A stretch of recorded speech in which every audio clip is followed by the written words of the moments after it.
Ever thought about why you want to build wealth? Let's dive into that. The first step in our journey to financial freedom is understanding our why. It's not just about adding zeros to your bank account. It's about what those zeros can do for you. Is it the freedom to retire early and spend more time with your loved ones?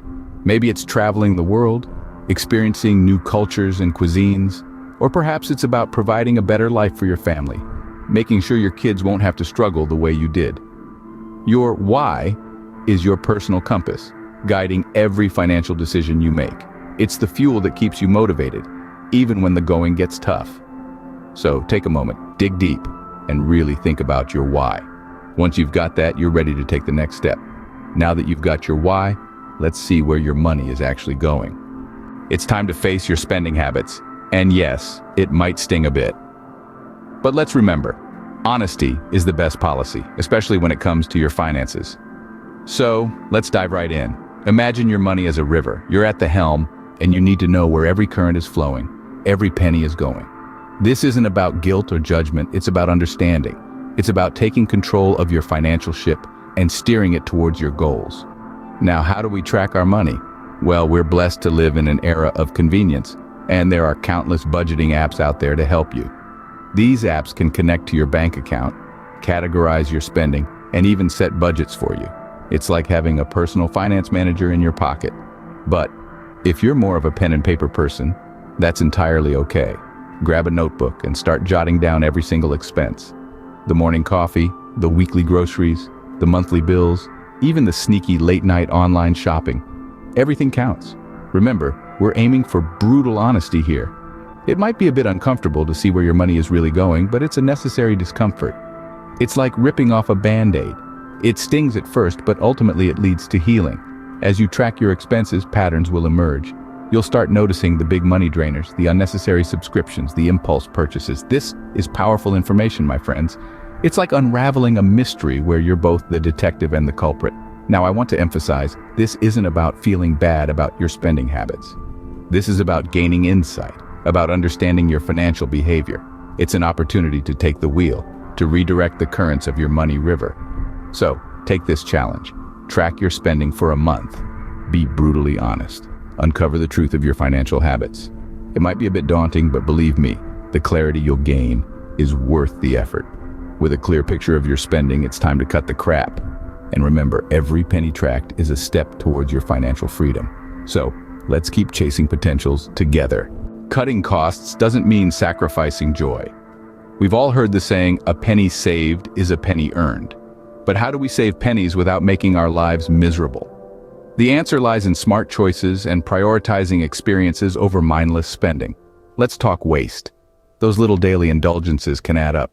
The $5 latte, the unused gym membership, the late-night online shopping sprees. They seem small, but over time, they can drain your wallet faster than a leaky faucet. But don't despair. Cutting costs isn't about living a joyless life. It's about finding balance and making smart swaps. Maybe it's brewing your morning coffee at home, or finding a workout routine that doesn't require a pricey membership. Perhaps it's choosing to invest in a quality item that will last, rather than buying cheap and replacing often. And remember, it's not about cutting out everything you love.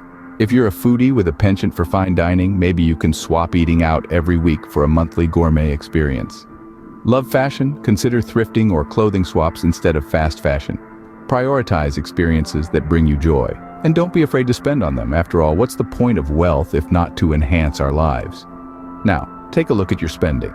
Where can you make smart swaps? What experiences are worth your hard-earned cash? Now that you've trimmed the fat, let's talk about paying yourself first. Yes, you deserve to pay yourself before anyone else. This principle isn't about being selfish. It's about setting the stage for financial growth. Paying yourself first means setting aside a portion of your income for yourself. Before paying any bills or making any purchases, even if it's just $1, make it a priority. This is the first step towards building your wealth from scratch. You might ask, how do I do this? The answer is simple: automation. Set up an automatic transfer from your checking account to your savings or investment account every time you receive a paycheck. This way, you won't even have to think about it. It's done for you. Now, why is this so important? Because it's about developing a habit. It's about making an active decision to invest in your future. This habit of paying yourself first is like planting a seed. With time, this seed will grow into a robust financial tree, bearing the fruits of your disciplined savings and investments. Remember, wealth isn't built overnight. It's a journey, and paying yourself first is a vital step on this journey. It's about valuing yourself and your future enough to invest in it. It's about choosing to create a secure and abundant financial future for yourself. So, start today. Set up that automatic transfer. Pay yourself first, and watch your wealth grow over time.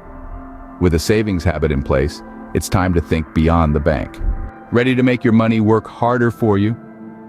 Now that we've addressed the importance of paying yourself first, let's take this a step further. It's time to look beyond the confines of the traditional bank savings account and venture into the exciting world of investments. Since you're just starting out, funds may be a little low. I recommend you invest in yourself first. Learn the basics of financial literacy.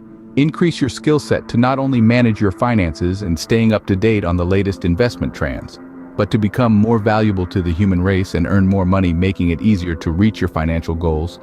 Investing is more than just stowing away money in a high-yield savings account. While this is a great start for real growth, you have to explore other avenues. Think of it like this. If your money were a plant, a high-yield savings account would be like planting it in good soil with plenty of water. But investing would be like giving it the perfect amount of sunshine. So what are these sunny investment options? You've probably heard of stocks and bonds. Stocks represent ownership in a company, and they can provide high returns over time. Bonds, on the other hand, are like loans you give to a company or government entity, earning interest over time. Both of these can be part of a balanced investment portfolio, but remember, they come with varying levels of risk. But don't limit your thinking to just stocks and bonds. Real estate can also be a profitable investment. Don't worry, I'm not suggesting you rush out and buy a house. There are simpler ways to invest in real estate, like crowdfunding platforms that allow you to contribute to property investments with a much smaller upfront cost. Regardless of the investment type, remember this: diversification is key.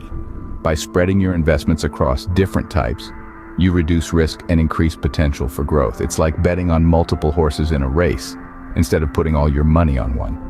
And one last thing, always align your investments with your risk tolerance and goals. Not everyone is a high-risk taker, and that's perfectly okay. Your investment strategy should be a reflection of you, your comfort level, your financial goals, and your dreams. Investing is a lifelong learning process, so never stop chasing knowledge. After all, the more you learn, the more you earn. So keep exploring, keep learning, and let your money work harder for you. Knowledge is power, especially when it comes to finances. In this world, financial literacy is not just a perk, it's a necessity. It's about understanding the language of money. And the more fluent you become, the better you can navigate the financial seas. It's about knowing the difference between assets and liabilities, understanding how interest rates affect your savings, and knowing how to make your money work for you through investments. But remember, financial literacy isn't just about filling your head with facts and figures. It's about adopting a mindset of continual learning. The financial landscape is always changing, and to stay ahead, you need to keep learning. So take the time to read financial books, enroll in online courses, and stay informed about the latest trends and developments. There's a wealth of knowledge out there, waiting to be tapped. Yet, as powerful as knowledge is, it's even more potent when shared. That's why building a tribe of financially savvy individuals is so important. When you surround yourself with people who understand and value financial growth, you create a supportive environment conducive to wealth building. This community can provide advice, share experiences, and offer encouragement when the going gets tough. You can start by joining online forums dedicated to personal finance, attending financial seminars, or even starting a money club with your friends. The idea is to immerse yourself in a space where financial growth is a shared goal. It's about creating a culture of wealth building, where success is celebrated, failures are learning opportunities, and everyone is working together to chase their financial potential. With these steps, you're well on your way to building wealth from scratch. Remember, the journey is a marathon, not a sprint. It's about consistent growth, not overnight success. It's about making smart choices, not taking reckless risks. And most importantly, it's about learning, growing, and chasing your financial potential every single day. Keep learning, keep growing, and keep chasing your financial potential.